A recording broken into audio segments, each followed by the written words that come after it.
চট্টগ্রামের সীতাকুণ্ডের সলিমপুরে অভিযান চালিয়ে প্রায় 25,000 লিটার অবৈধভাবে মজুত করা ডিজেল উদ্ধার করেছে জেলা প্রশাসন। সোমবার সন্ধ্যায় জেলা প্রশাসকের এই অভিযান পরিচালিত হয়।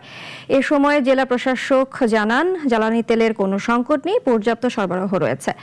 জড়িতদের বিরুদ্ধে বিশেষ ক্ষমতা আইনে মামলা হয়েছে। এ সময় অসাধু মজুতদারদের কঠোর হুঁশিয়ারি দিয়ে ডিসি বলেন, যারা কৃত্রিম সংকট তৈরি করে তারা রাষ্ট্রের শত্রু। 25,500 সব ডিজেল।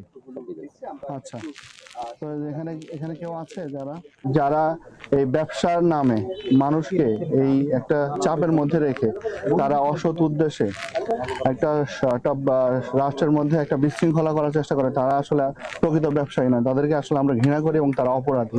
তো আজকে যখন কনফার্ম হওয়া গিয়েছে তখনই কিন্তু আমাদের পুরো টিম, আমাদের ম্যাজিস্ট্রেট সহ এবং গোয়েন্দা সংস্থা টিম, পুলিশ সবাই এসে কিন্তু এগুলো জব্দ করতে আমরা সক্ষম হয়েছি। এখানে আমরা 25,000 লিটার তেল পেয়েছি। ইতিমধ্যে আমাদের জেলা প্রশাসন আমরা ইতিমধ্যে প্রায় 31,000 লিটার তেল আমরা জব্দ করেছি।